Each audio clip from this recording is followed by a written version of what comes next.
Saudara-saudari terkasih dalam Kristus, hari ini Rabu 23 Februari 2022 merupakan peringatan wajib Santo Polikarpus, uskup dan martir.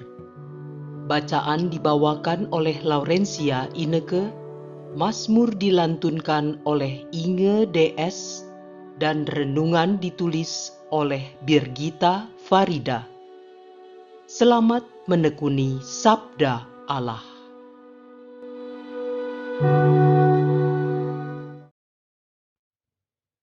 Bacaan dari surat Rasul Yakobus. Yakobus bab 4 ayat 13 sampai dengan 17. Saudara-saudara terkasih, ada di antara kalian yang berkata, "Hari ini atau esok kami berangkat ke kota Anu, dan di sana kami akan tinggal setahun dan berdagang serta mendapat untung." Padahal kalian tidak tahu apa yang akan terjadi esok. Apakah arti hidupmu? Hidupmu itu seperti uap yang sebentar saja kelihatan lalu lenyap. Seharusnya kalian berkata, "Jika Tuhan menghendakinya, kami akan hidup dan berbuat ini dan itu." Tetapi sekarang kalian memegahkan diri dalam congkakmu, dan semua kemegahan yang demikian adalah salah. Jadi jika orang tahu bagaimana ia harus berbuat baik, tetapi tidak melakukannya, ia berdosa. Demikianlah sabda Tuhan.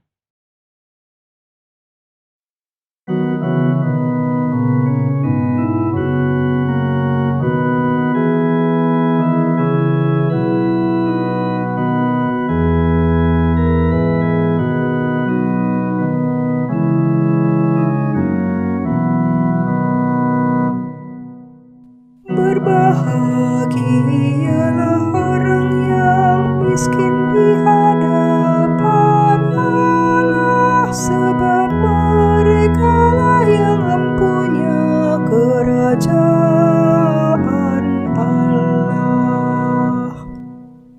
Dengarlah, hai bangsa-bangsa sekalian,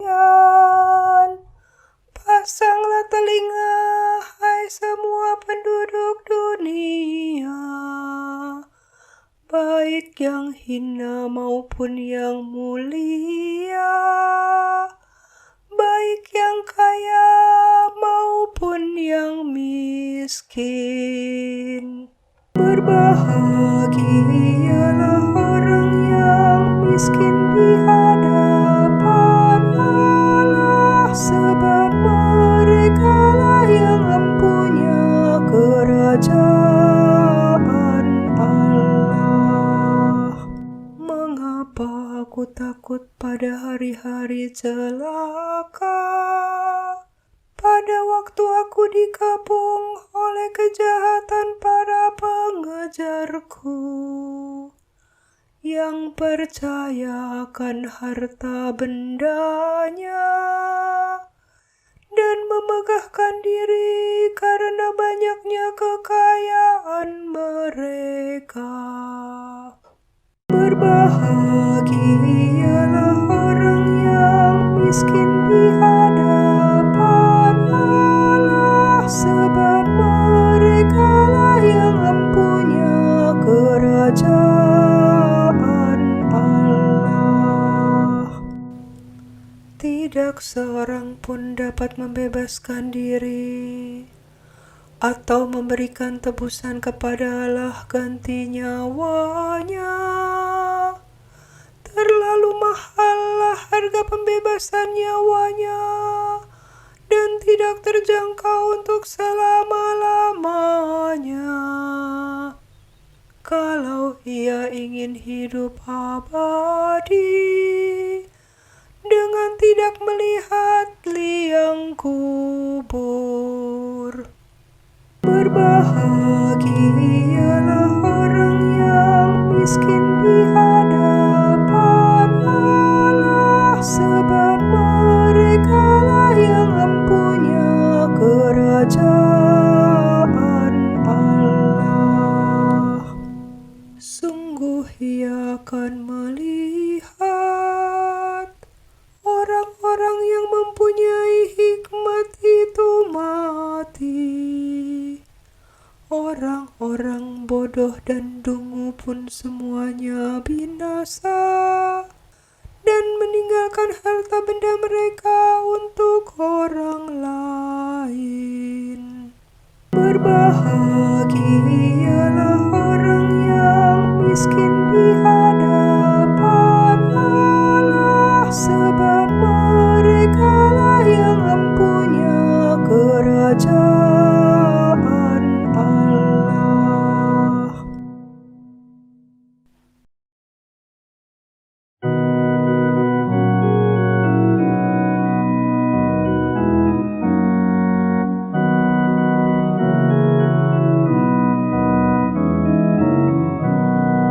Haleluya, haleluya, haleluya, haleluya, haleluya, haleluya.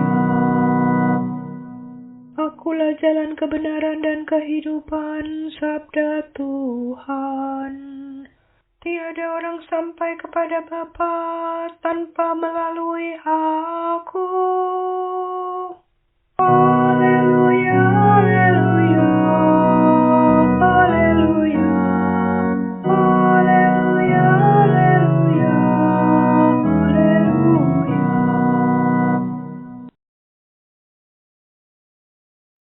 Inilah Injil suci menurut Markus.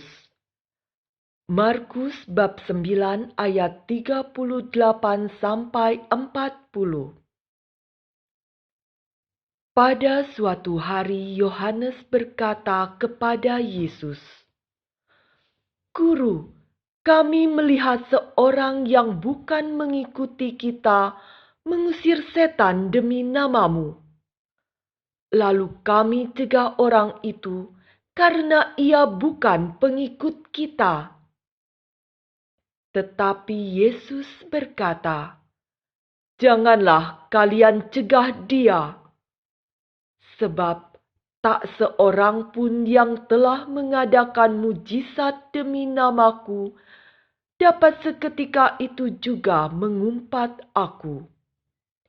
Barang siapa tidak melawan kita, ia memihak kita." Demikianlah sabda Tuhan.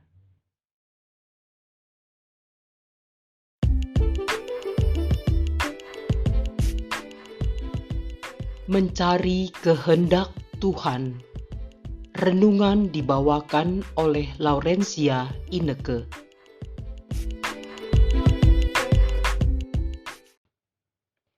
Bapak, Ibu, kaum muda, remaja, dan anak-anak yang terkasih, Shalom. Damai sejahtera Tuhan kita Yesus Kristus beserta kita sekalian. Ukuran yang dipakai dunia untuk sebuah kesuksesan seringkali adalah seberapa banyak kekayaan atau harta benda yang dikumpulkan oleh seseorang.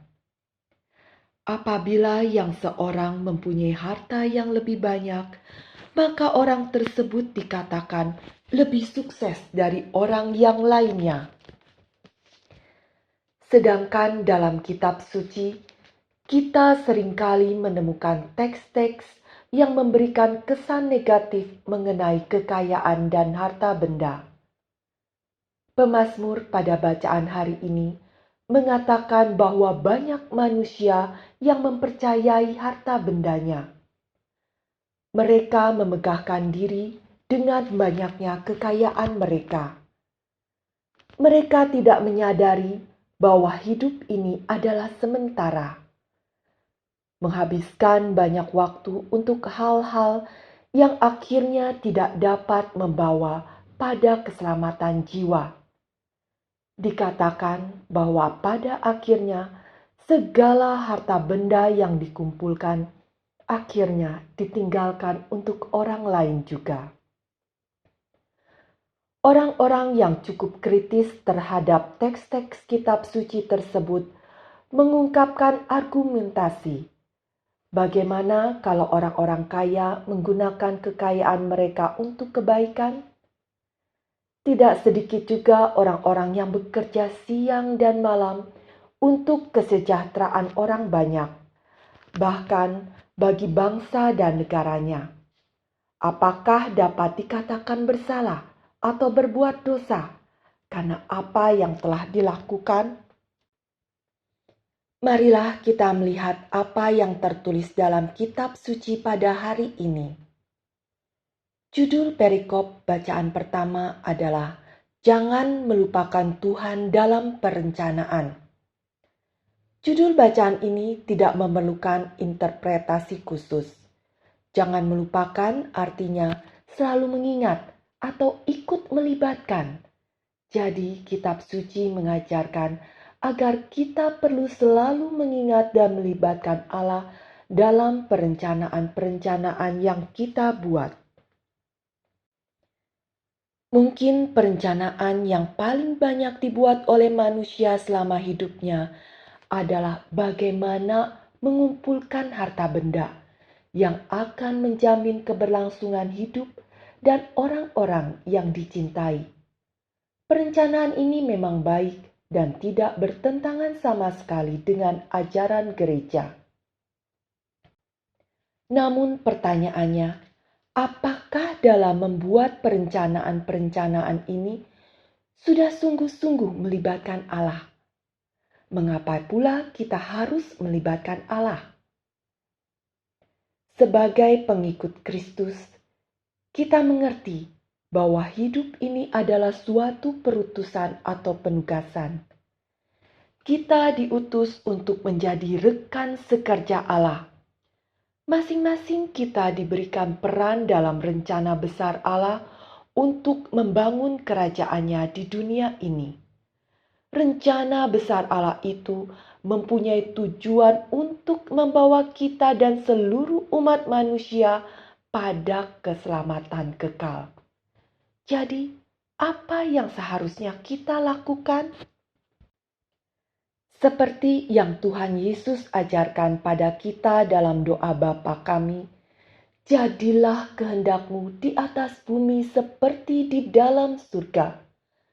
Dan iman yang ditunjukkan oleh Bunda Maria pada saat ia mengatakan, "Sesungguhnya aku ini hamba Tuhan, jadilah padaku menurut perkataan-Mu itu." Seharusnya kita pun meneladani sikap Tuhan Yesus dan Bunda Maria. Dalam setiap perencanaan yang kita buat, kita perlu selalu mengingat bahwa kita adalah seorang hamba yang seharusnya mencari dahulu apa yang dikehendaki Tuhan dan Raja kita sebelum kita mengambil keputusan. Bacaan Injil hari ini, para rasul mencegah seorang yang bukan pengikut Yesus mengusir setan dalam namanya. Para rasul dengan yakin menganggap diri mereka benar dan segera melaporkannya kepada Yesus.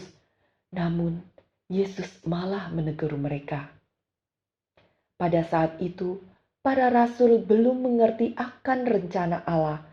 Mereka belum mengerti bahwa karya keselamatan Kristus tidak hanya ditujukan bagi para pengikut Kristus pada saat itu, namun juga bagi semua orang yang percaya. Tuhan Yesus menunjukkan kepada mereka bahwa apa yang dilakukan oleh orang itu tidaklah berlawanan dengan rencana Allah. Ia mengatakan, "Barang siapa tidak melawan kita, ia ada di pihak kita." Markus bab 9 ayat 40. Seringkali kita juga seperti para rasul yang bertindak menurut pemikiran kita sendiri, tanpa lebih dahulu mencari kehendak Allah. Ternyata apa yang kita yakini sebagai kebenaran ternyata bukan rencana dan kehendak Allah. Setelah merenungkan bacaan-bacaan kitab suci hari ini, marilah kita ingat untuk selalu mencari Allah dalam setiap perencanaan hidup kita, agar apa yang kita kerjakan sungguh-sungguh berkenan dan sesuai dengan rencananya. Setiap tanggal 23 Februari, Gereja Katolik memperingati hari pesta Santo Polikarpus. Polikarpus dilahirkan antara tahun 69 hingga 80. Ia adalah murid langsung dari Rasul Yohanes yang sangat dikasihi Yesus. Ia dibaptis menjadi seorang Kristen oleh Rasul Yohanes ketika pengikut Kristus masih sangat sedikit jumlahnya. Apa yang dipelajarinya dari Yohanes diajarkannya kepada yang lain. Polikarpus menjadi seorang imam dan kemudian diangkat menjadi uskup Smyrna yang sekarang ini menjadi wilayah negara Turki. Karena pada masa itu orang-orang Kristen menolak menyembah kaisar dan dewa-dewa Romawi. Mereka dianggap seorang kafir dan dikejar-kejar untuk dibunuh. Pada suatu saat, para prajurit menyerbu dengan senjata lengkap untuk menangkap Polikarpus. Meskipun ada kesempatan lari, Polikarpus memilih tinggal di tempat dengan tekad kehendak Allah pasti terjadi. Karena kebaikan Polikarpus, gubernur Romawi yang mengadilinya pun berusaha mencarikan jalan keluar untuk membebaskannya. Apabila Polikarpus mau mengangkat sumpah pada kaisar dan menghujat Kristus, Polikarpus akan dibebaskan. Polikarpus pun berdiri dengan tegar. Ia mengatakan kalimat terakhirnya yang terkenal. Selama 86 tahun, aku telah mengabdi kepada Kristus dan ia tidak pernah menyakitiku. Bagaimana aku dapat mencaci Raja Kristus yang telah menyelamatkanku? Polikarpus dinobatkan sebagai santo karena kesetiaannya mengabdi dan melayani Kristus. Ia senantiasa mencari dan menaati kehendak Allah dalam hidupnya. Jemaat Kristiani perdana mengenalnya sebagai seorang gembala umat yang kudus serta seorang pemberani. Marilah kita berdoa. Allah yang Maha Rahim dan Kekal, ajarilah kami untuk menggunakan waktu-waktu yang Kau berikan dengan bijaksana. Dan karena hidup ini hanyalah sementara, ingatlah kami untuk senantiasa mencari kehendak-Mu dalam setiap perencanaan kami, agar apa yang kami kerjakan sungguh berkenan dan sesuai rencana agung-Mu. Apabila godaan akan kekayaan dan kesombongan datang mendekat, kiranya Roh Kudus menuntun dan menguatkan kami untuk tidak menyimpang dan tetap setia berjalan di jalan yang benar. Amin.